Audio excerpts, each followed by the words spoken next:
আসসালামু আলাইকুম, welcome to হালকেনস্টাইন। কৃষি গুচ্ছ বিশ্ববিদ্যালয়ে ভর্তি পরীক্ষার সর্বশেষ সময় আসে, আমাদেরকে প্রস্তুতি নিয়ে যেমন কথা বলতে হয় ঠিক তেমনি সর্বশেষ সময় আসে যাতে তোমরা সঠিক পথে থাকো। সেজন্য তোমরা কি কি ভুল নর্মালি করো এবং সেই ভুলগুলা থেকে আসলে কিভাবে বের হওয়া যায় সেগুলো নিয়ে কথা বলতে হয়। সো আজকের এই ভিডিওতে আমরা কথা বলবো যে কৃষি গুচ্ছ বিশ্ববিদ্যালয়ের প্রস্তুতির সর্বশেষ সময়ে যে 5টা ভুল তোমার কোনোভাবেই করা যাবে না। So at this point you can not take chances, you can not make mistakes, কাজ তোমার হাতে টাইম যেমন কম and the stakes are at their highest. অর্থাৎ হয় চান্স হবে, না হয় চান্স হবে না। এবং তোমার কম্পিটিটররা সবাই খুবই যথেষ্ট মনোযোগ সহকারে পড়তেছে। সিট সংখ্যা লিমিটেড, তার চেয়ে প্রায় 5 গুণ থেকে 10 গুণ পরীক্ষার্থী এখানে পরীক্ষা দিবে। তাই প্রত্যেকটা ভুল একটু মনোযোগ সহকারে শুনবা এবং আমি তোমাকে অ্যাসিওর করতে পারি যে এই ভিডিওটা দেখাকালীনই তুমি অ্যাটলিস্ট 5টা ভুলের মধ্যে অ্যাটলিস্ট প্রত্যেকের মধ্যে 1 থেকে 2টা, অনেক ক্ষেত্রে 5টা ভুলই তোমার মধ্যে থাকবে। সো এই ভিডিওটা দেখার সাথে সাথেই নিজের ভুলগুলা ঠিক করার জন্য পদক্ষেপ নেবা। চলো শুরু করা যাক। তো প্রথম যে পয়েন্টটা সেটা হলো যে এই যে এতগুলা ভর্তি পরীক্ষা দিলা, যতগুলা ভর্তি পরীক্ষা দিলা, ঢাবি দিলা, যাবে দিলা, রাবিতে হয় নাই এখনো, চবি দিলা, অনেকগুলা ভর্তি পরীক্ষা তুমি অলরেডি অ্যাটেন্ড করছো এবং অ্যাটেন্ড করার পরে নাও ইউ নো যে বিগত বছরের কোশ্চেন থেকে কমন আসে, বিগত বছরের কোশ্চেনের টাইপ থেকে কমন আসে। এটা নিয়ে তো এখন কোনো কনফিউশন নাই। তুমি এটা 100% আমার সাথে অ্যাগ্রি করো। যদি আমার সাথে অ্যাগ্রি করো কমেন্টে একটা ইয়েস লেখো, ঠিক আছে? আচ্ছা, যদি এখন তুমি অ্যাগ্রি করো তার মানে তুমি বুঝতেই পারতেছো যে তোমাদের এই বছরের গুচ্ছ এবং কৃষি বিশ্ববিদ্যালয় ভর্তি পরীক্ষারও অ্যাটলিস্ট মিনিমাম ইনশাআল্লাহ 75% তোমাদের বিগত বছরের কোশ্চেনের টাইপ থেকে থাকবে। সো মনে রাখবা, তোমার চান্স কখনো বাকি 25%-এর উপর ডিপেন্ড করে না। বাকি 25%-এ ডিপেন্ড করে হলো প্লেস, অর্থাৎ কে কোন জায়গায় আগা পিছিয়ে যাবে। কিন্তু চান্স ডিপেন্ড করে এই 75% ইজি কোশ্চেনের উপর, রিপিটেড কোশ্চেনের উপর। সো এই 75%-এর জন্য তুমি কি এখনো সর্বশেষ সময় আসে ঈদের আগে কার কোশ্চেন ব্যাংকটা একবার শেষ হয়েছে? গুচ্ছের যে কোনো একটা কোশ্চেন ব্যাংক বা গাইড, কৃষির যে কোনো একটা কোশ্চেন ব্যাংক বা গাইড তোমার কি একবার শেষ হয়েছে? উত্তর হলো হয় নাই। ঈদের পরে হবে। ঈদের পরে তো সবাই ফাটাই দিতে চায়, আন্দোলন করে ফাটাই দিব, পড়াশোনা করে ফাটাই দিব। বাট তুমি কি করতে চাচ্ছ? তুমি ঈদের পরে অ্যাকচুয়ালি টানবা না, কারণ যে টানার কথা, যে পড়ার কথা, তার জন্য আসলে ঈদ না। এই ভর্তি পরীক্ষার সর্বশেষ সময় যে কোনো জায়গায় চান্স পায় নাই, সে যদি এখন ঈদ করে লাফায় তাহলে আসলে তার মতো বেহায়া নাই। তোমার ফ্যামিলির আশপাশের দিকে তাকাও, তাদের মধ্যে কোনো ঈদের আনন্দ নাই, কারণ তারা জানে তুমি একটা চরম কট খাইছো। তাই যেহেতু তুমি জানো যে বিগত বছরের কোশ্চেন থেকে রিপিট হবে, হুবহু হলে হবে, অথবা টাইপ হলেও কমন আসবে বা এরিয়া হলেও কমন আসবে, তোমার অ্যাটলিস্ট টার্গেট রাখা উচিত ভর্তি পরীক্ষার আগে কৃষি বা জিএসটির বিগত বছরের কোশ্চেন অ্যাটলিস্ট যে কোনো একটা সোর্স থেকে, হইতে পারে সেটা কোনো একটা গাইড, হইতে পারে যে কোনো সেটা একটা কোশ্চেন ব্যাংক, যে কোনো জায়গা থেকে 2বার শেষ করে যেতে হবে মিনিমাম। এটা মিনিমাম, যতবার শেষ করবো তত তোমার জন্য ভালো। Mistake number 1, by the way, সবসময় মনে রাখবা কোশ্চেন ব্যাংক চ্যাপ্টার ওয়াইজ শেষ করা বেটার সাল ওয়াইজের চেয়ে, কারণ সাল ওয়াইজ করতে গেলে ডিপ্রেশন আসবে, সব কোশ্চেন পারবা না। কিন্তু চ্যাপ্টার ওয়াইজ থিওরি পড়ে যাবা, দেন বেটার হবে। সো সেক্ষেত্রে কোশ্চেন ব্যাংক সলভ করার ক্ষেত্রে চ্যাপ্টার ওয়াইজ কোশ্চেন ব্যাংক বাজারে একমাত্র কিউএনএ পাবলিকেশন আছে, QnA agriculture analysis, GST analysis, তোমার যেটা পছন্দ সেটা নিবা। এগুলারই একমাত্র চ্যাপ্টার ওয়াইজ কোশ্চেন ব্যাংক, বাকি সবার কোশ্চেন ব্যাংক হলো সাল ওয়াইজ। ওকে, আচ্ছা। এবং কোশ্চেন ব্যাংক সলভিং এর ক্ষেত্রে আরেকটা জিনিস বলে যাই, সেটা হলো অ্যাপ্রোচটা শিখবা বাবারা। আমি আরেকবার বলি, অ্যাপ্রোচ কি জিনিস দেখো। ধরে নাও যে তোমাকে একটা ম্যাথ দেওয়া হয়েছে, ম্যাথটা দেওয়া হয়েছে যে একটা ইলেকট্রন, হ্যাঁ, E is equal to H nu দিয়ে সূত্র, ই ইজ ইকুয়াল টু হলো এইচ নিউ। তো এইচ এর মান তো জানি 6.63 সামথিং 10⁻34 সামথিং কিছু একটা। আমি নিউ এরও একটা মান দিছি যে এত কম্পাঙ্ক 10⁻8। এবার আমি বলছি ই ক্যালকুলেট করো। সো এই টাইপের ম্যাথগুলো কিন্তু মুখে করা যায় এবং 10-এর ঘাত, অর্থাৎ তোমার যে 4টা অপশন দেওয়া আছে, একটাতে 10⁻15, 10⁻1, 10⁻9, আর একটা হলো 10⁻18। সো এই ম্যাথটা করার জন্য জাস্ট তোমাকে 10-এর ঘাত মিলাইতে হবে। এই যে 10-এর ঘাত, এই পুরো ম্যাথটা করার জন্য 10-এর ঘাত মিলাইলেই হয়ে যায়, বাকি এক্সট্রা কোনো কিছু জানতে হয় না। এটা আসলে একজন টিচার বলবে, ক্লাসে আসে অ্যাপ্রোচ শিখাবে যে এই ম্যাথটা হইলে এমনে এমনে এমনে আগাও, 10-এর ঘাত মিলাও, 1/3 এর মান 0.133, এরকম।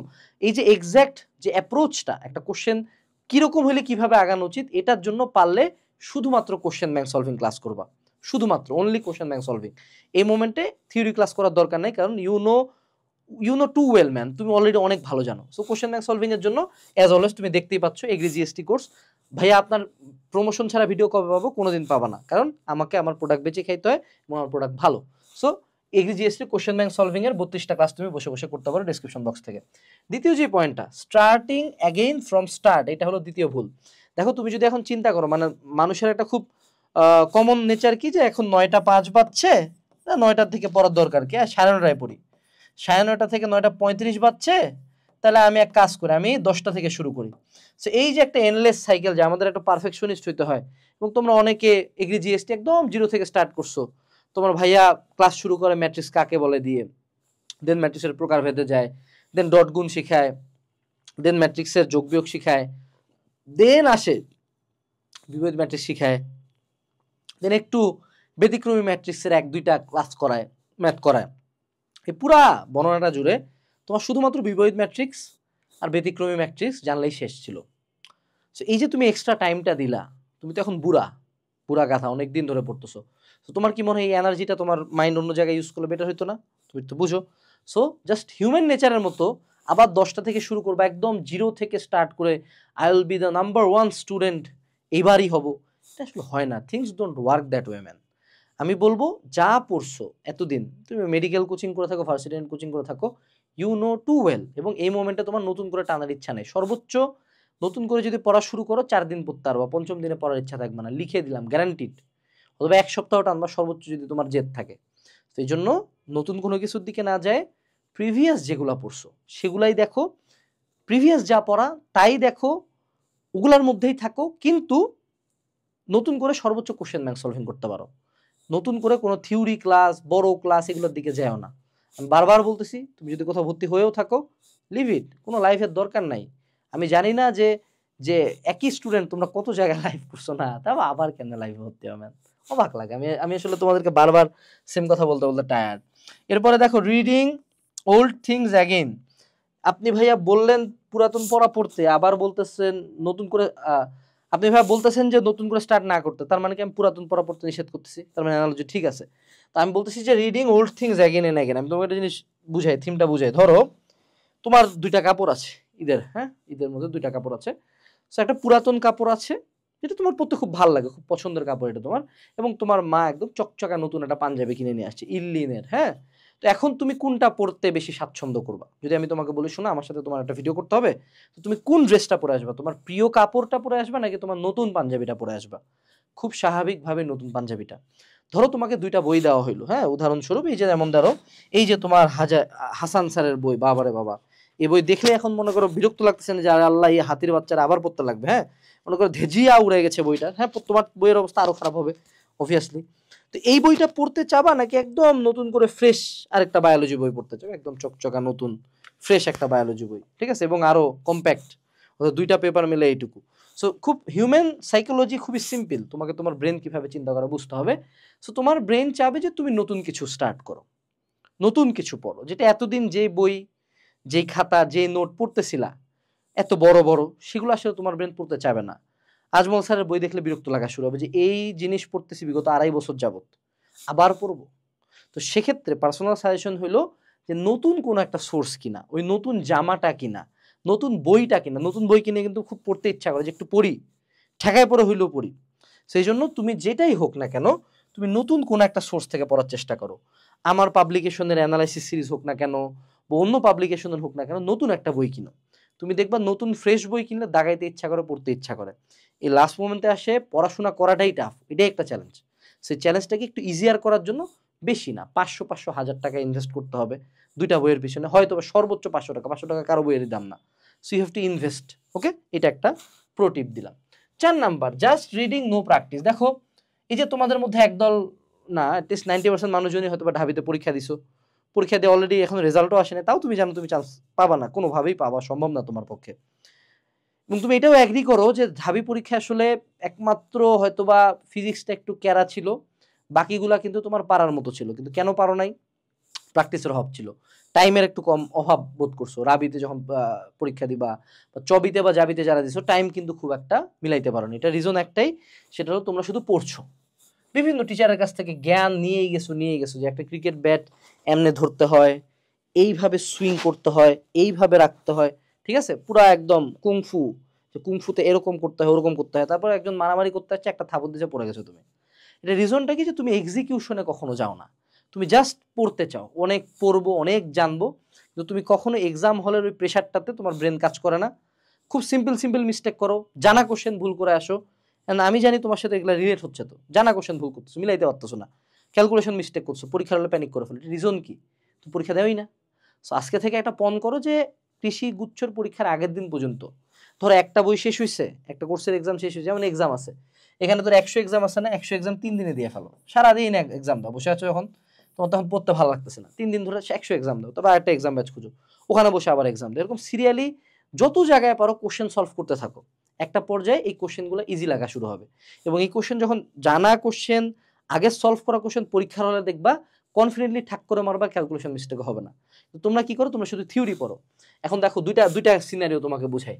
ধরে নাও যে আমি তোমাকে বিপরীত ম্যাট্রিক্স শিখালাম এ বি সি ডি, এটার বিপরীত ম্যাট্রিক্স হলো 1 ভাগ A D minus B C, এখানে হলো D A minus B minus C, ধরে নিলাম এটা আমি শিখাইছি। হ্যাঁ, এটা একটা।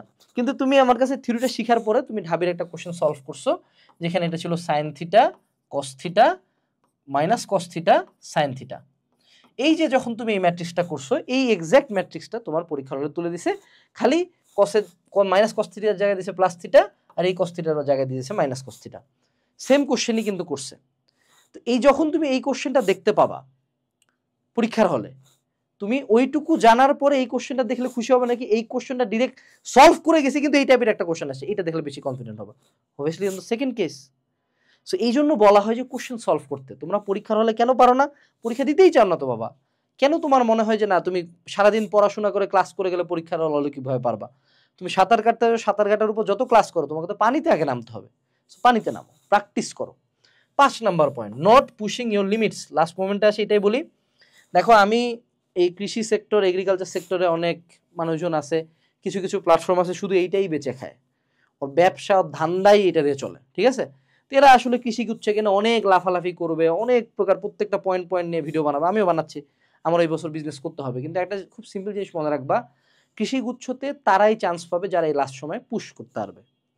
একে তো রমজান মাস, দুইয়ে ঈদ, ঈদ মানেই পড়াশোনা ঢিলা যায়, ঈদের পর পর একটু গা গতর ঘুরে টুরে আসতে পরিবার আত্মীয় স্বজন মিলায় 4-5 দিন চলেই যায়, তারপর মনে হয় যে এপ্রিলের 10 তারিখ থেকে শুরু করি, পরীক্ষা কিন্তু মেতে, আরে মেয়ের সময় অনেক বাকি।